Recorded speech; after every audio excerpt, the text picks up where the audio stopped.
Never expect. Always accept. Forgive yourself so you can trust, know, and grow. Do what you like. Go. Never expect. When you expect someone else to do what you want them to do, you're setting yourself up to be disappointed, because they probably have different opinions than you do. Everyone's different. That's what makes life great. When you expect yourself to do something, you're setting yourself up to be disappointed. It's definitely good to have goals and time frames to get yourself going, or to get other people going. And whenever something doesn't work out the way you planned, accept all of it. Think of how you can do it better next time. Always remember, the main thing we're here to do is grow. When you embody acceptance, you're setting yourself up for more happiness and fulfillment, peace and fulfillment in your life. Practice developing the habit of acceptance and see how much happier you become. If you're the boss, then you want to have expectations from your staff in the form of goals and time frames. And whenever it doesn't work out the way you planned, accept it. And think about how your company can grow through that experience with appreciation. Whenever you're able to forgive yourself for whatever bad feelings you just had, then you're able to find the lesson in Earth School and grow through that experience. Trust, know, and grow. Whenever your mind, your heart, and your gut are all matching up, you can pretty much guarantee that that's the right decision. Do what you like. Go. Don't listen to anybody else about what you're here to do. Follow your inspirations. Be authentically you. Authenticity is the way to be, so you can live happy. I'm continuing reading Real Magic by Wayne Dyer. Real Magic by Wayne Dyer. This is reading number 10. And I'm going to begin this one by finishing up the 14. Okay. Where was I? I lost my place in the book. 14.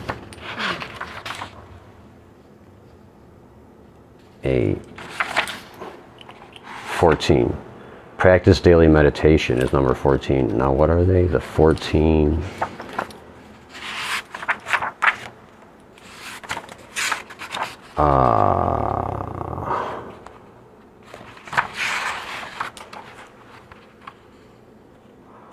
Okay. Here, no, that's not it. Almost there, sorry. Thanks for sticking around. 14.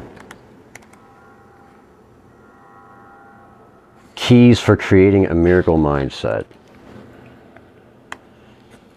Keys for creating a miracle mindset. All right. Number 14 is practice daily meditation. And before I begin reading this, I just want to say something on that real quick. You know, after reading hundreds of times how good meditation is for you, I started doing it, okay? And like a few years ago, and I loved it so much, I started just going out on walks early in the morning and asking people if they wanted to meditate with me. And then I set up a canopy and tried to get people to come and meditate with me and stuff like that. And in areas that had high traffic, like a couple of people did it. I probably asked like 1,000 people if they wanted to meditate with me, and like 10 did, something like that. So I just decided I'm going to find better ways to meditate with other people. Then I started posting them live on Facebook, and I'm redoing those now. They're going to be I'm going to post them. I'm going to redo them and post them better later. I call them Humble Uplifting Guided Meditation, HUGM, hug 'em. I started out calling it FUGM, Free Uplifting Guided Meditation. I was like, fug 'em? Nah, hug 'em. So that's how it became that. And what I'm getting to here is that when you start to make meditation a habit in your life, when you start to program yourself with this habit, it becomes something that you are and not something that you do. I mean, I don't really set aside a time to do it anymore. It just, whenever I take in a deep breath and hold it, I'm meditating. It just becomes who you are. And you can figure out the way that works best for you. I just like to take in deep breaths like throughout the day. I could do this 100 times in a day and hold it in and take in more air when I can. Think about what I'm working on, why I'm here, stuff like that, who I appreciate. And you're meditating.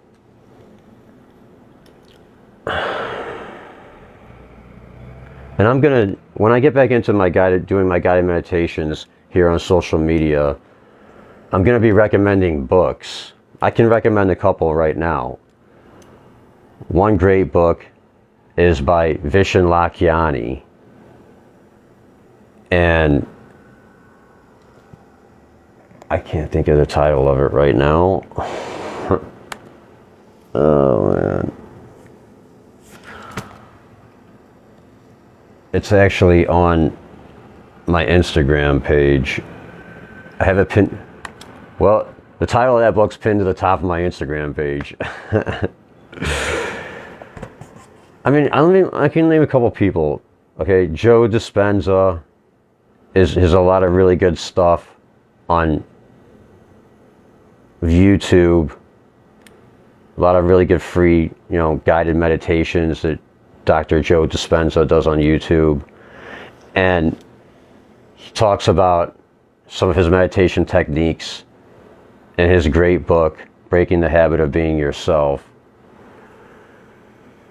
And I'll just stick with that for now. All right, here we go. Moving on with the book here. 14, practice daily meditation. Learn how to meditate and make meditation an integral part of your daily life. This final step in creating your miracle mindset is, for me, says Wayne Dyer, who wrote this book, the most significant. 5 years ago, he says in this book, Wayne Dyer's passed away now. This book was published in, 2005?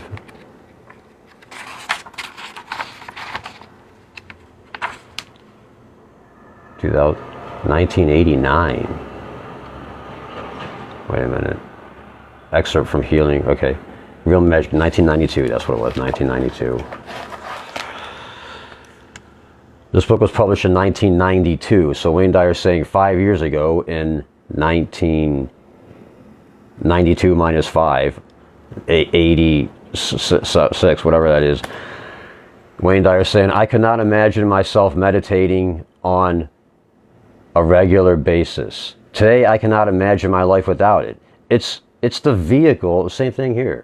It's the exact same thing right here with me. It's the vehicle I use to create the state of mind I've been writing about in this chapter. I cannot imagine myself going on stage to speak without first meditating. Similarly, every single writing session is preceded by a meditation. Wayne Dyer saying, my life is primarily about meditation, or quietly going within to discover the invisible intelligence and loving guidance that is always available to me. The process of meditation is nothing more than quietly going within and discovering that higher component of yourself.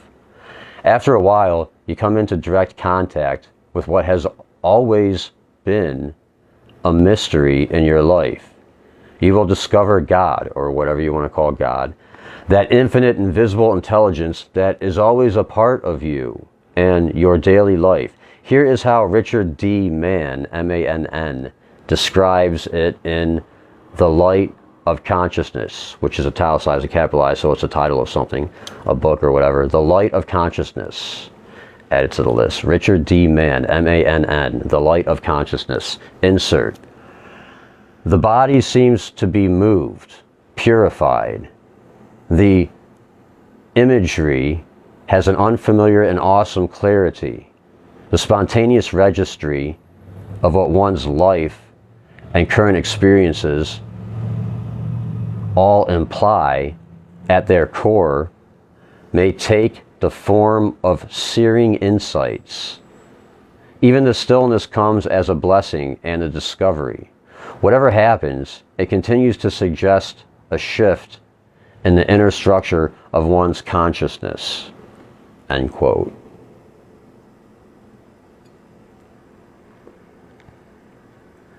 Learning to meditate begins, like all learning, with a belief, a thought that must originate within you.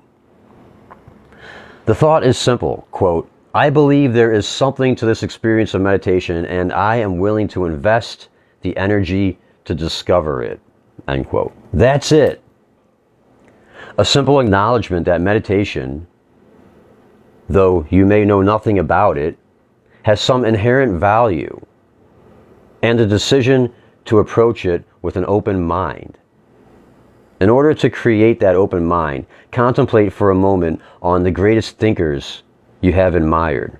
Consider the lives and the advice of these spiritual masters who have been more influential than the billions of other people who have lived on this planet.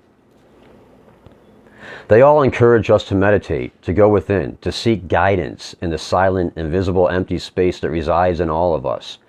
Meditation gives you an opportunity to come to know your invisible self.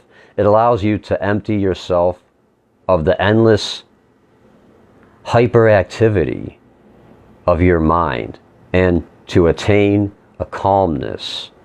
It teaches you to be peaceful, to remove stress, to receive answers where confusion previously reigned, to slow yourself down, and ultimately, when you adopt meditation as a way of life, to be able to go to that peaceful place anytime. I do mean anytime. In the middle of a business meeting, in the midst of a tragedy, during an athletic competition, anytime.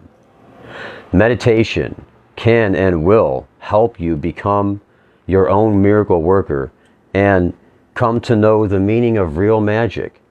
I want to remind you again what the brilliant French philosopher and scientist Blaise Pascal said about the benefits of meditation. Quote, it says man's, I'm just going to change it to people, okay, because I'm sure it applies to everybody. It says all man's, I'm going to say everyone's, okay? Everyone's miseries derive from not being able to sit quietly in a room alone.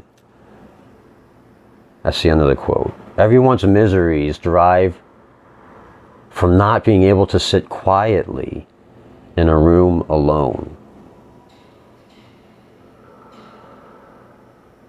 I'm going to say on that because the reason why is because you want to be in that state of quiet repose. Do you ever notice, I'm talking off the book here, do you ever notice that, like, when you're like really relaxed, like in a warm shower or in a warm bath or something like that, that's when ideas come to you.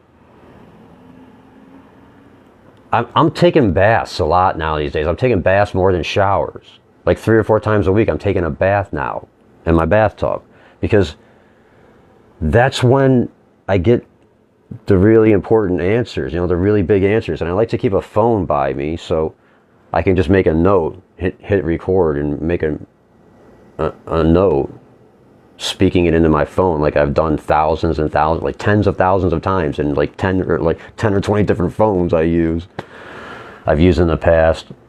I always have like 5 or so phones that I use for making my notes. So what you want to do when you're meditating is slow your brain waves. You can't really think about nothing, because when you're thinking about nothing, you're thinking about nothing. So it comes down to your breathing. Focus on your breathing. Breathe in through your nose from the bottom of your stomach first, and your diaphragm. Your stomach is like your breath pump. And hold it in for a little bit. It's best to close your eyes, especially in the beginning, so you don't have distractions. And you're trying to move into the alpha brain frequency and the theta or theta brain frequency, so you can connect to your source with a capital S to get the answers to your most important questions. You want to slow your brain waves. In the theta state, it's what, like 7 hertz cycles per second, something like that.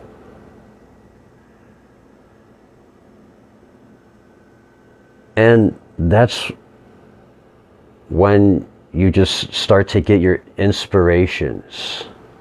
People say, I don't have time to meditate, I'm too busy. You know what? If you're too busy, you don't have time not to meditate. I mean, meditation gives you more time because it puts you in flow. It makes you more efficient when you're calm. You see how to do things the best ways, the most efficient ways. So that's why you want to be able to sit quietly in a room alone, because when you're quiet and relaxed, you become more efficient. You get in flow. An hour of meditation a day. I mean, I don't, like I said, I don't have a set time to do it. It's best to do it early in the morning. I mean, I do kind of have a set time. I've heard from Wayne Dyer lots of times, when you're up between like 3 and 4 a.m., just stay up. So I'm usually up. I'm almost always up at like 3 a.m., sitting in a chair, meditating. It's good to go in the same place, in the same chair or whatever, when you're first starting, just to kind of like get you programmed right.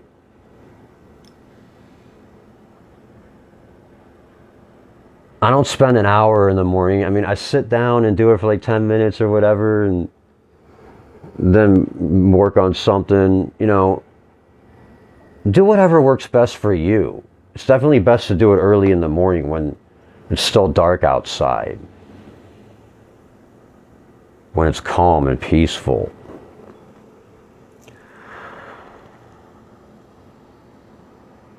Okay, back to the book. People's problems come from not being able to sit quietly in a room alone.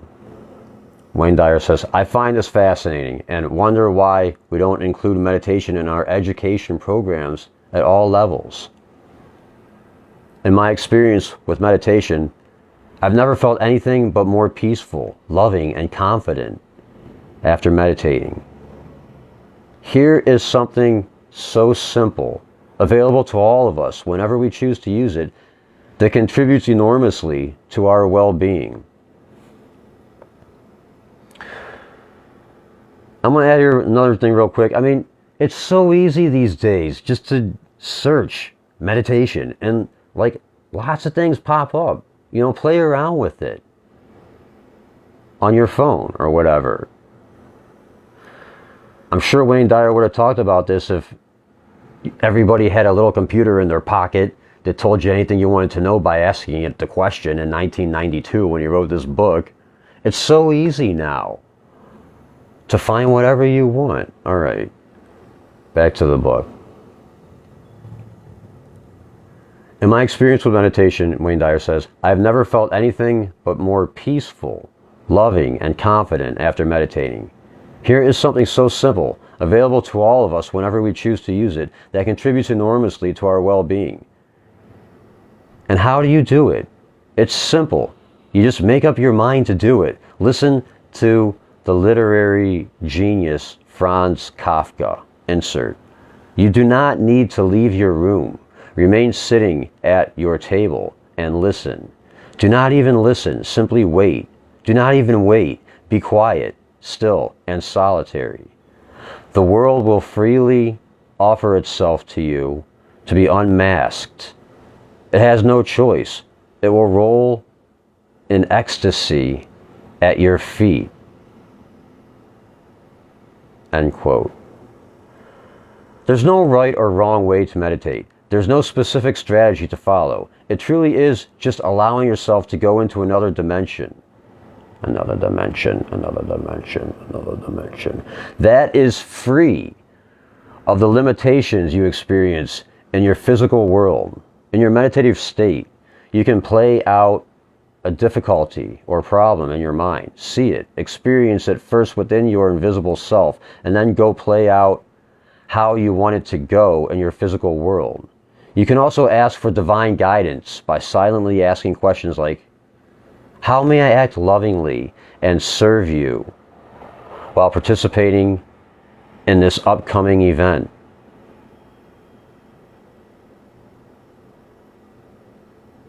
What can I think to replace the self-destructive thoughts that are now in my mind and destroying my happiness? Remember the key. As you think, so shall you be.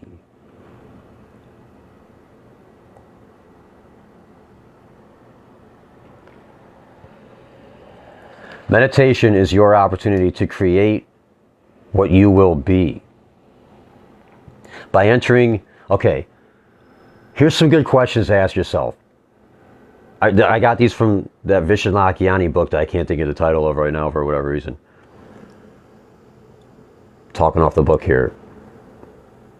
What would be my perfect day today? Early in the morning when it's still dark out, ask yourself, what would be my perfect day today? Think about who you want to forgive in your life right now, alive or dead, okay? Whatever. Who do you want to forgive? Thanking them for giving you the experience to grow through. For giving you the experiences to grow through. Wayne Dyer's life, he talked a lot about, I've read a lot and seen him talk a lot about how his life really started to open up when he truly forgave his father for abandoning him when he was a baby. Forgiveness empowers you to learn from that.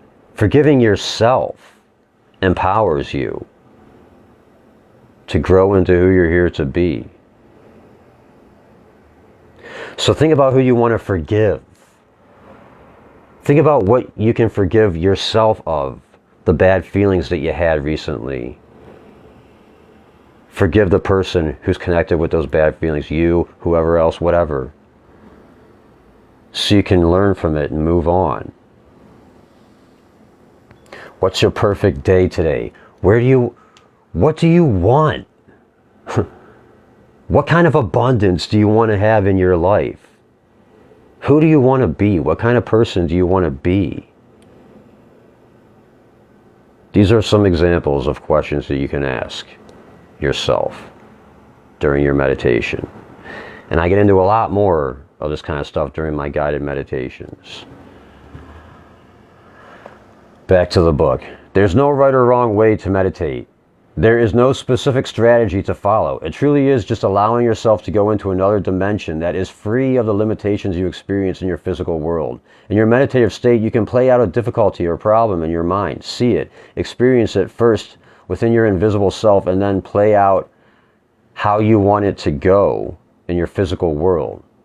You can also ask for divine guidance by silently asking questions like, how may I act lovingly and serve you while participating in this upcoming event? What can I think to replace the self-destructive thoughts that are now in my mind and destroying my happiness? Remember the key, as you think, so shall you be. Meditation is your opportunity to create what you will be by entering the invisible world of thought and playing it out there first. Almost like a divine rehearsal for your life. Yes, you will receive the answers you seek. Yes, you will be able to manifest miracles that were all but impossible previously. Yes, you will be able to leave your physical body and enter the kingdom of heaven that is within you, and come back to truly experience real magic in the 3 Pillars of Zen, which is italicized and capitalized, so it's the title of a book or something, by Philip Kapleau, Kapleau. In the 3 Pillars of Zen, added to the list. Philip Kapleau summarized what you can receive from the commitment to the exercise of meditation. Insert. I'm replacing man with person. For the ordinary person, whose mind is a checkerboard of crisscrossing reflections, opinions, and prejudices, bare attention is virtually impossible. Their life is thus centered not in reality itself, but in their ideas of it. By focusing the mind wholly on each object and every action, Zazen meditation, Z-A-Z-E-N, Zazen meditation, strips the mind, of extraneous thoughts and allows us to enter into a fuller rapport with life. End quote. Yes, you will truly move from ideas about your life to experiencing your purpose here, your heroic life mission. Another way of saying this was offered by Taizen Deshimaru. Quote, if you have a glass full of liquid, you can discourse forever on its qualities. Discuss whether it's cold, warm, whether it's really and truly composed of H2O or even mineral water or sake. Meditation is drinking it. End quote. Beautiful. Learning to meditate is learning how to live rather than talking about it. It's a true alignment with your purpose as a spiritual being, having a human experience. There are many wonderful books and guides on the subject of meditation by people far more qualified than I, says Wayne Dyer, may ever be. I will describe how meditation works, and I want to emphasize that this is what works for italicized me. I would be most pleased if my description encourages you to begin the practice of meditation. However, you will only know what it is and what benefits it offers you when you experience it directly. I have found that my most valuable meditation time is early in the morning. You might want to take that last hour in the morning before you normally would have awakened and devote it to meditation. Don't worry about being fatigued. It seems that 1 hour of meditation can be equivalent to a night's sleep. When I finish meditation, I feel more rested than after awakening from a full night's rest. I take a long, hot shower or bath, then sit on the floor, legs crossed and eyes closed. My first objective in meditating is to get myself to an alpha state. It's the equivalent for me of how I'd feel if hypnotized. The brain waves are altered. They're actually slowed down. I know when I'm there because I begin to feel light and euphoric. My arms feel lighter, almost like feathers, and will rise with a minimum of effort, seemingly assisted by an invisible force that is part of me. It's like a tipsy, lightheaded, overall good feeling without chemicals or alcohol.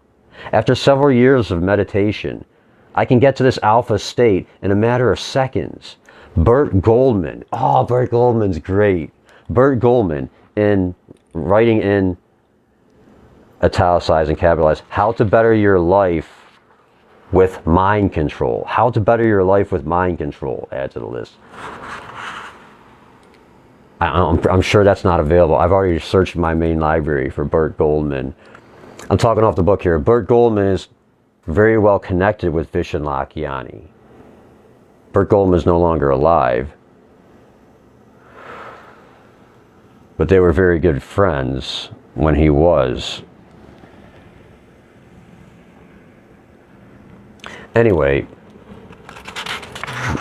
I'm gonna get this book.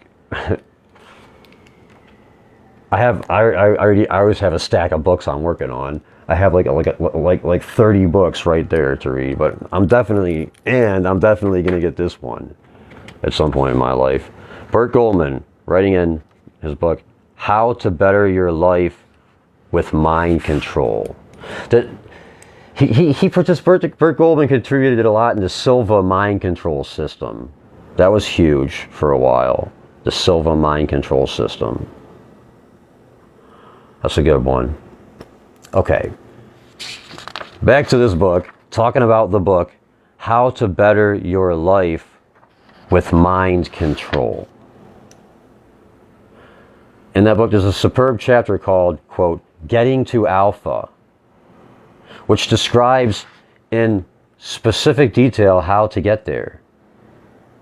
Wayne Dyer says, what works for me is taking deep breaths and concentrating totally on the longest intake and outtake I can manage without having any intervening thoughts.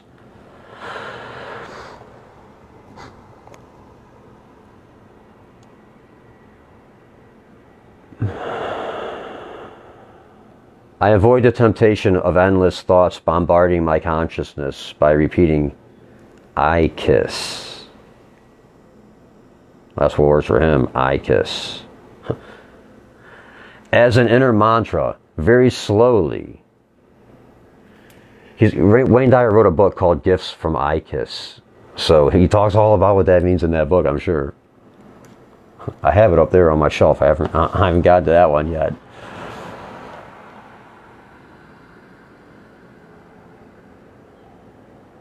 Very slowly to match my breathing pattern. Wayne Dyer says, I can actually feel the chemistry of my brain altering as I sit concentrating on my breathing and repeating, I kiss. Slowly, over and over. It's spelled EY-KISS, EYI. Kiss. I remember hearing him talking about what that means one time, but I forgot right now. I don't know. Maybe he'll tell us here what it means. Wayne Dyer says, I have also used what I call the 24-second clock approach to getting to alpha. I visualize a clock made of numerous lights outlining the number 24. Then I shift it down to 23. My own personal rule at the beginning is to get the clock in my mind to go from 24 down to 0, italicized, seeing each number light up. If at any time in that interval I become distracted or a thought pops into my mind for even a fleeting microsecond, I start the clock over at 24 and work it back to 0 without any intervening thoughts or mental distractions. This is a way of learning to discipline yourself to concentrate on one thing and to empty your mind of all other things. Getting all the way to 0 from 24 is a monumental accomplishment. I am at alpha when I succeed. The alpha state is an incredible lightness of being. I feel lighter, and a wonderful, joyous feeling of inner goosebumps overwhelms me. As I stated earlier, at this stage for me, my arms are like feathers, and my head feels weightless. I then concentrate more fully on my inner vision, and may elect to create a pastel-colored or pure white screen. I feel alone, peaceful, blissful, and ready to use this meditation time in any way I desire. New heading: What to do while meditating. Each session offers numerous opportunities to use the time in valuable ways. Your options are unlimited. You are entering the spiritual world as you elect to go within yourself and discover God, or whatever you want to call God. This is the avenue through which miracles will begin to manifest in your physical world. I welcome this time and suggest it be treated as divine and special. Don't let anyone degrade it or impinge upon it.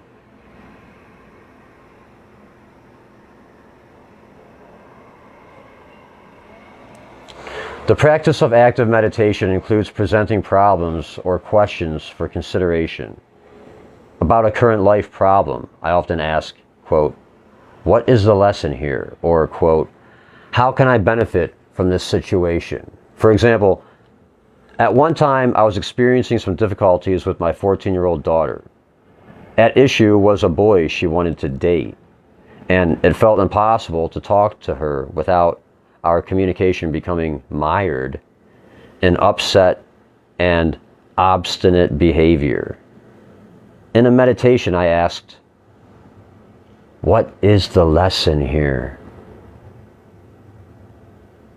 How can I be of service to my daughter?" Suddenly, I saw her on my inner screen. She was crying, and I asked her, "What's the matter? Let's talk about it." She responded, "I can't talk to you about it. You're my father. You're from a different generation. You really don't understand." I visualized what I call my italicized circle of truth, which is my meditation technique wherein whoever goes into the circle can speak only the truth. I placed my daughter in the circle, and she told me that it was impossible for her to share with me, her father, what she was feeling. I joined her in the circle, held her hand, and said, "I agree with you. You are troubled, and you can't share it with me because I am prejudiced and overly protective as your father. I am so preoccupied with you not getting hurt and getting in above your head that I can't truly hear what you are saying or feeling. But I do know someone you can talk to," end quote. Then, in my mind, I transformed myself back closer to her age. There I was, 15 years old, holding my daughter's hands. I could experience in my mind everything I wore then, including the cheap aftershave lotion, the moccasins, and the brile cream in my hair. As a teenager, I asked her to tell me what was bothering her. Standing in the circle of truth, she opened up, telling me, teenager to teenager, all that bothered her about her father. She related, among other things, how I couldn't be objective and didn't trust her to have good judgment. When I came out of the meditation, I was crying and felt as if I had made a breakthrough. While it was, quote, merely a ritual of the mind, it was truly a miracle in the making. Later that morning, I had perhaps the most meaningful conversation with my daughter of our entire lives. I related what had taken place in my meditation. We sat holding hands, explaining to each other how we felt and vowing to share more openly what was troubling us. The situation was resolved. We hugged each other and both said the magic words, "I love you. I will try harder to hear your concerns."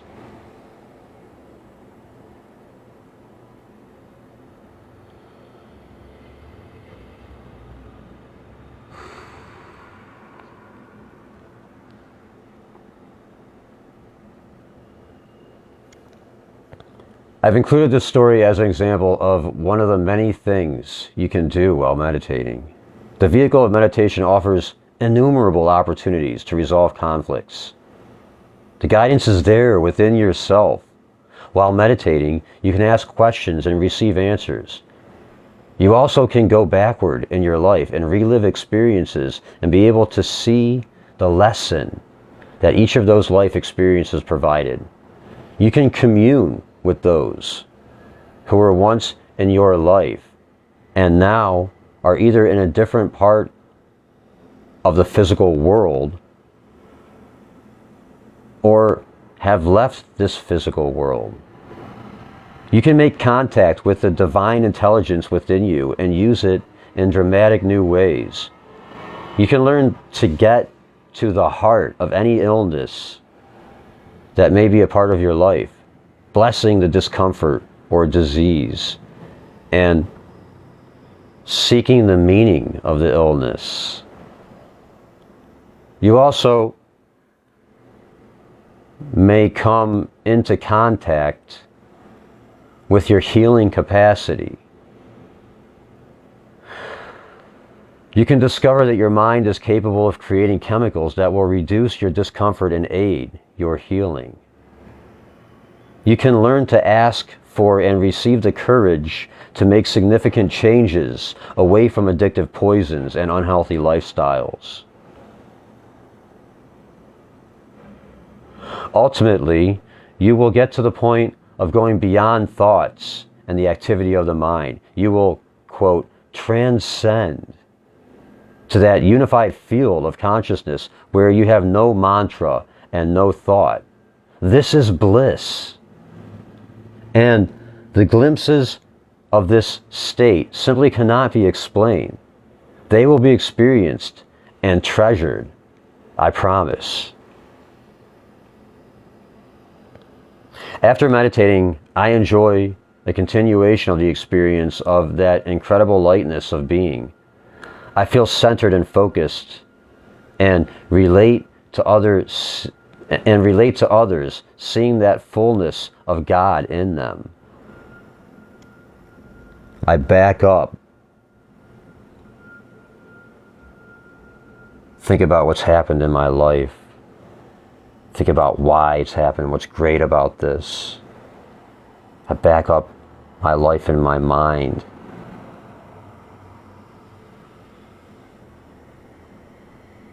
Reprogram my subconscious mind.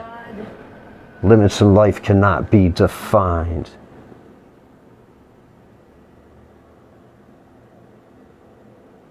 Keep your eyes wide open, lead the blind, bring out the qualities that be divine. After meditating, I enjoy a continuation of the experience of that incredible lightness of being. I feel centered and focused and relate to others, seeing that fullness of God in them. It seems that I automatically eat better, make healthier choices, drink more water, exercise more, and feel more generous, more forgiving, less stressful, and less fatigued. I really cannot emphasize enough how valuable the practice of meditation is for me. Recently, I was asked to contribute, along with the Dalai Lama, Mother Teresa, and almost 30 others, a personal experience of God for a book titled For the Love of God. Add it to the list. For the love of God. Because meditation presently feels like my most meaningful experience of God. That is what I wrote about. Here's a portion of what I said. Insert. I find God by giving myself time every day through prayer or meditation or whatever you want to call it to go into another level of consciousness. I close my eyes and breathe. I center myself and empty my mind and begin to feel the love that is there when I quiet down enough to feel. As I do this, I transcend time and space, and I am in the very presence of God. And it puts me into a state of harmony and bliss that transcends anything I've ever known. How you do it doesn't matter. It doesn't come about in some linear fashion or by studying somebody else's ways. The secret is in giving yourself permission to experience it firsthand, and then living whatever messages you're getting. When you experience this, you connect in a loving way to everything in the universe. End quote. My technique is my own. It's not a part of any formal meditation training. It works for me, and it has evolved, as will yours, from having the intention to make contact with this higher part of yourself. When you believe it's there, you will discover how. It will not match mine, not anyone else's. It will be your very own, very personal, very effective means of going within. There are many wonderful books and guides available to assist you in the how. At this point, what you want to do, what you want to have is the intention to discover it yourself. At this point, you want to have the intention to discover it yourself. A summary of the 14 keys to a miracle mindset. When you have committed yourself to achieving your miracle mindset, you may find the following checklist helpful. These 14 suggestions, which have no preferential order, are only a beginning. All of them originate with your invisible mind. They are the keys that can unlock the door to real magic thinking in your daily life. 1. Reserve your judgment and disbelief. 2. Create a real magic zone in your mind. 3. Affirm yourself as a no-limit person. 4. Develop a new mindset toward the concept of intuition. 5. Discover the secret that sits in the center and knows. 6. Learn to learn through knowing and trusting rather than doubting and fearing. 7. Affirm that your intention creates your reality. 8. Experience surrender and satori. 9. Learn to act as if the life you visualize were already here. 10. Live according to your spiritual self first and your physical self second. 11. Study the paradox. If you can never get enough of what you don't want, study the paradox. Quote, you can never get enough of what you don't want. You can never get enough of what you don't want. So you might as well focus on what you do want, because you're going to get whatever you're focusing on. Where your focus goes, your energy flows.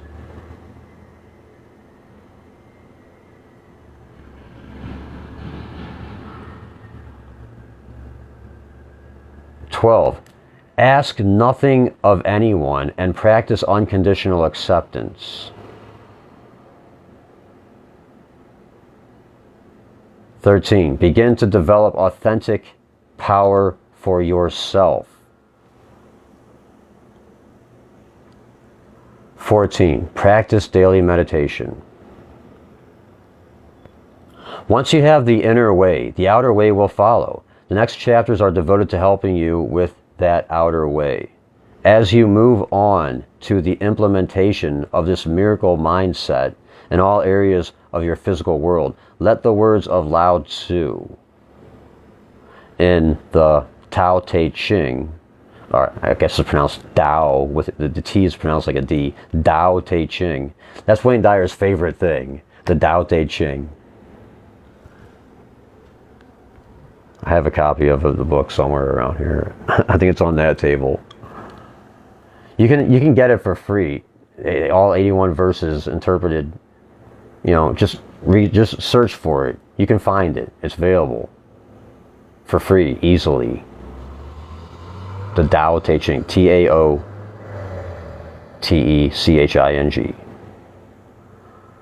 Let the words of Lao Tzu in the Tao Te Ching echo in your mind.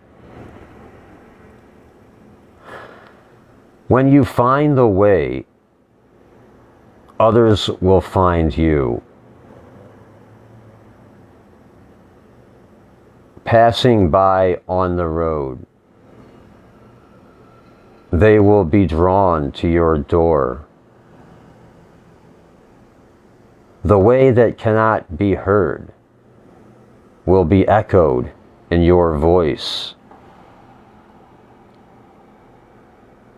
The way that cannot be seen will be reflected in your eyes.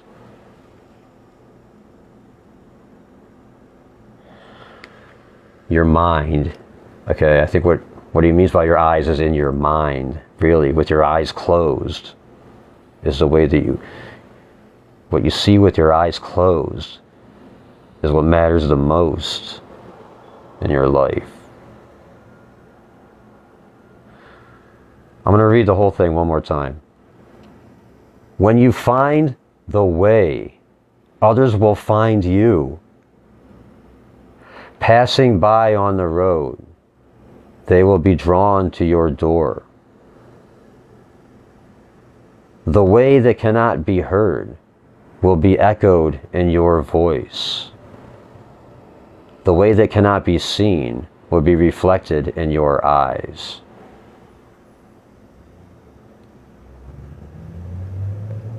Part 2, applying real magic awareness in your everyday life, is where I'll begin the next reading on page 107.